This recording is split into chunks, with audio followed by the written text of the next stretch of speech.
Hey guys, welcome to Home Maker plus.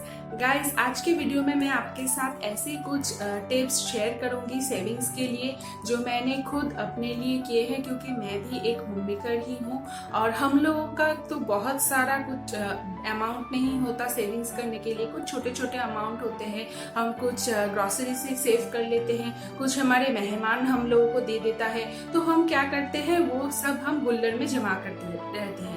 तो guys, ये छोड़कर भी आज के दिन में सेविंग्स करना बहुत जरूरी है। क्यों है आगे जाकर मैं डिस्कस करूंगी, तो वीडियो को देरी ना करते हुए लेट्स गेट स्टार्टेड। तो गाइज, पहला ऑप्शन सही है कि आप में से 90% लोग ये ऑलरेडी कर चुके हैं, मैं जानती हूँ, लेकिन थोड़ी बहुत मेरे फैमिली में जो भी है मैं उससे ये बात कहना चाहती हूँ कि प्लीज गाइज, सेविंग्स करने से पहले आप अपने नजदीकी पोस्ट ऑफिस में या बैंक में एक अकाउंट ओपन कीजिए। ये बहुत जरूरी है आज के दिन में। एक बैंक अकाउंट रहे ना तो क्या हुआ, आप एक होम मेकर है, आप सोचेंगे कि आपके हस्बैंड के पास है, आपके बच्चों के पास है, तो मैं क्यों करूं। नहीं गाइस, ये बहुत जरूरी है एक बैंक अकाउंट या एक पोस्ट ऑफिस में एक सेविंग्स अकाउंट खोलना, क्योंकि हमारे जो भी रकम बचते हैं, छोटे छोटे जो भी रकम बचते हैं, जो भी रकम आते हैं, कभी कभी हम ट्यूशन ही पढ़ा लेते हैं, कई बार हम लोग का बचत हो जाता है कुछ चीज़ों को खरीदने में, क्या कई बार हम रिसेल करते हैं, तो वो सारी रकम कैश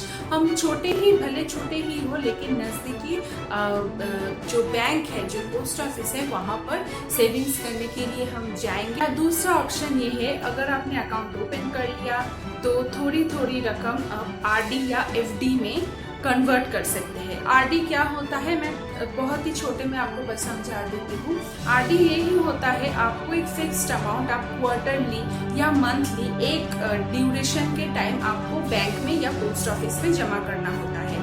तो मान लीजिए फॉर एग्जाम्पल आपने 1 साल के लिए एक आरडी ओपन किया है, वहां पर अब महीने में 1000 रुपए बैंक में जमा कर रहे हैं। आरडी का इंटरेस्ट कैलकुलेशन आप चाहे तो ऑनलाइन पे भी चेक कर सकते हैं। आप कोई भी बैंक या पोस्ट ऑफिस पर अगर आप जानना चाहे तो गूगल पर उस बैंक या पोस्ट ऑफिस का नाम देकर बगल में आरडी कैलकुलेटर टाइप कीजिए और आप जो भी अमाउंट है वो डिपॉजिट अमाउंट में जमा कीजिए, और कैलकुलेटर से आप पता चल सकते हैं कि आपको जो भी टाइम ड्यूरेशन आपने आरडी करने की सोची है या इच्छा जागरूक किया है, वो अमाउंट कितना होगा। तो गाइज, ये इंटरेस्ट जनरली आपको 6 to 7% ही मिलता है, लेकिन गाइज ये 6 to 7% आज के नॉर्मल रेट है।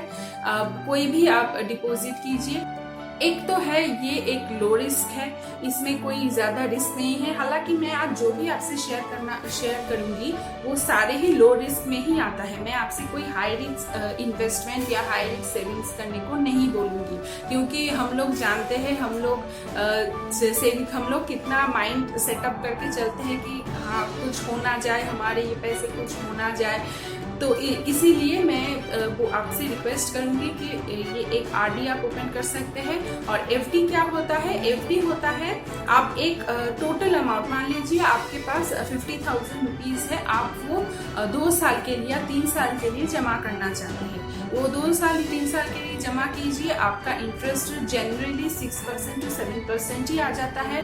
आप अगर सीनियर सिटीजन है तो आपका इंटरेस्ट रेट थोड़ा बढ़ जाएगा। एफडी में आपको बहुत अच्छा इंटरेस्ट मिलता है। बहुत सारे बैंक में जाकर ही आप अगर बोलेंगे कि मुझे इतना पैसा, मुझे एक सर्टेन पीरियड के लिए एफडी करना है, तो बैंक आप लोगों को एक एफडी फॉर्म इशू करेगा। हालांकि आप आरडी करने से भी आपको एक आरडी फॉर्म इशू करेगा और आपको एक अपना खुद का परिचय पत्र, आधार कार्ड हो, वोटर कार्ड हो, पासपोर्ट हो, कोई भी बैंक जो चाहता है वो ही आपको आइडेंटिटी कार्ड शो करना पड़ेगा और आपका एफडी और आरडी ओपन हो जाएगा। मेरा दूसरा पॉइंट यही है कि एनएससी मतलब नेशनल सेविंग सर्टिफिकेट, ये आपको बगल वाले पोस्ट ऑफिस में मिल जाएगा, या आपका आज का कोई भी जो प्राइवेट बैंक है वहां पर भी एनएससी सर्टिफिकेट अवेलेबल है। ये बहुत ही हेल्पफुल है आज के दिन में। बहुत सारे लोग ये एनएससी करते हैं, क्योंकि एनएससी आप 100 रुपए में भी खरीद सकते हैं। ये गवर्नमेंट का एक स्कीम है, ये बहुत सालों से चला आ रहा है। ये भी एक लो रिस्क का ही इन्वेस्टमेंट है। पोस्ट ऑफिस में जाकर पोस्ट मास्टर से एनएससी सर्टिफिकेट के लिए अप्लाई कर सकते हैं। वो आपको एक फॉर्म देंगे और पूछेंगे कि आप कितने रकम के एनएससी कर सकते हैं। ये एनएससी आप कैश में, चेक में या डिमांड ड्राफ्ट में भी कर सकते हैं। और इनका इंटरेस्ट रेट होता है generally 7% to 9% according to government जो इशू करता है वो। ये पहले मैं कुछ आपसे शेयर करना चाहूँगी कि आप में से ऐसे बहुत लोग इस टाइम पे स्किप कर देंगे या वीडियो छोड़कर चले जाएंगे, क्योंकि जनरली आप बोलेंगे हमें तो ये पता है, ये हम लोग का हस्बैंड वगैरह, बच्चे वगैरह, भैया भाभी वगैरह सभी करते हैं, तो हम क्यों करें। लेकिन गाइज आज के ये पैंडेमिक सिचुएशन में आपको समझ में आ गया होगा कि पैसा कितना ज़रूरी है। थोड़े थोड़े में ही सागर होता है।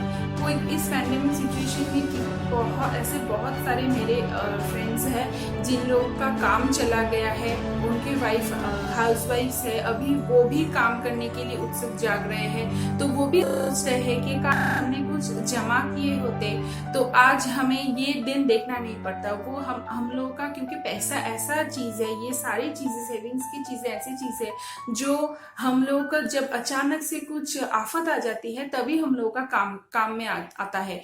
फॉर एग्जाम्पल, अगर आप अकेले हैं या आपके बच्चे बहुत दूर जाकर पढ़ाई कर रहे हैं या नौकरी कर रहे हैं, आप और आपके हस्बैंड अकेले हैं, भगवान न करे आप दोनों में से कोई अगर एक को कुछ भी हो जाता है तो आप फॉरन इंस्टेंट आप पैसे कहाँ से रकम जुटा पाएंगे।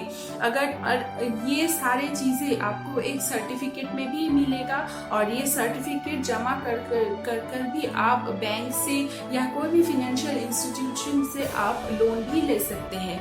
ये ऐसा नहीं है कि बेकार में ही मैं बोल रही हूँ, क्योंकि आपको लग ही रहा होगा कि आपके पास बहुत ही थोड़े अमाउंट ही आप सेविंग्स करते हैं, लेकिन गाइस ये छोटे छोटे पूंजी रकम जमा होने से ही एक दिन बड़ा होता है। ये मैंने खुद एक्सपीरियंस किया है, तो इसीलिए मैं अपने एक्सपीरियंस आपके साथ शेयर कर रही हूँ।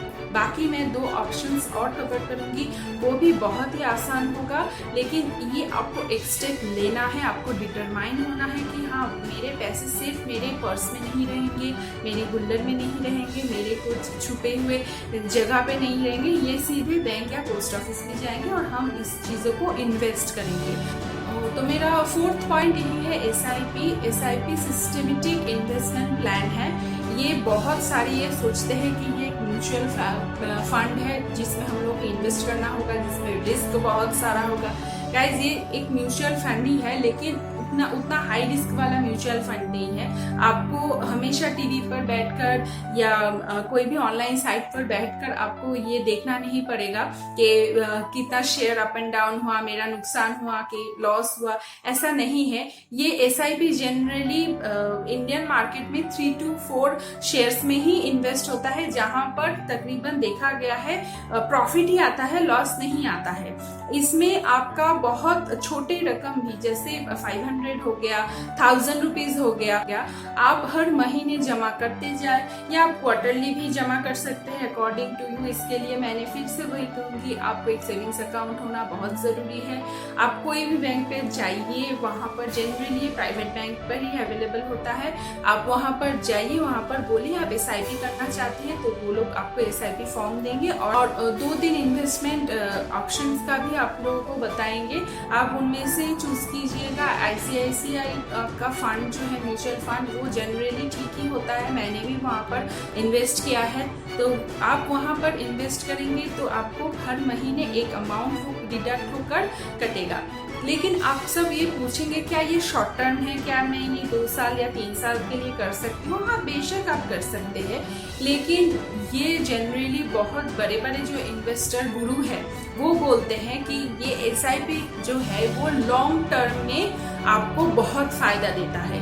मान लीजिए अगर कोई 500 का भी एसआईपी करता है एट द एज ऑफ 24 और 25, वो अगर जब रिटायर होता है 50 ईयर्स 60 ईयर्स का रिटायरमेंट आता है तो वो करीबन 1-2 करोड़ या 2.5 करोड़ रुपए एसआईपी में पा सकते हैं। वो इतना बड़ा हो जाता है, लेकिन इसमें आपको आपका दिमाग का धैर्य रखना पड़ेगा। SIP में आप जब भी चाहे मनी विड्रॉ कर सकते हैं। ऐसा नहीं है कि आपको लॉन्ग टर्म ही रखना पड़ेगा, हालांकि लॉन्ग टर्म आप रखेंगे तो आपका ही फायदा होगा, लेकिन आप जब भी चाहे SIP विड्रॉ कर सकते हैं। जनरली मिनिमम 1 साल का आपको SIP भरना ही होता है। 1 साल के बाद अगर आप सोचते हैं कि नहीं मैं SIP में नहीं इन्वेस्ट करूंगी, वो सारी रकम मैं FD करूंगी या सारी रकम मैं NSC करूंगी, तो आप वो भी कर सकते हैं। लेकिन सभी कहते हैं कि अगर आप ये लॉन्ग टर्म 10 साल 12 साल 20 साल के लिए रखते हैं तो आपको एक बड़ा अमाउंट मिलता है, जो इंटरेस्ट रेट आपको FD या NSC पर नहीं मिलता है। और मेरा लास्ट ऑप्शन यही है गाइस, हम सब की फेवरेट, हम सब औरतों की फेवरेट गोल्ड ज्वेलरी। यस, आप गोल्ड ज्वेलरी में इन्वेस्ट कर सकते हैं। हालांकि ये बहुत पुरानी प्रथा है, हम लोगों को जब भी कुछ पैसा जमा होता है हम जनरली गोल्ड ज्वेलरी में ही इन्वेस्ट करते हैं। अगर घर में किसी लड़की का शादी हो या लड़के का शादी हो, नज़दीक आ रहा है, हमारे पास थोड़े बहुत भी पैसे हैं, तो हम लोग ये बाकी ऑप्शंस नहीं देखते, हम लोग पहले ही गोल्ड ज्वेलरी में इन्वेस्ट कर लेते हैं, एक गोल्ड ज्वेलरी बाय कर लेते हैं। क्योंकि आजकल ज्वेलरी का दाम बहुत ही बढ़ रहा है, क्योंकि डॉलर का दाम बढ़ रहा है, इसीलिए गोल्ड का भी प्राइस बढ़ रहा है, तो क्यों ना इनमें इन्वेस्ट करें। क्योंकि गोल्ड ज्वेलरी भी आपका जो खराब दिन है वो वहाँ पर बहुत काम आता है। गोल्ड लोन मिलना आज के दिन में बहुत ही इजी हो गया है।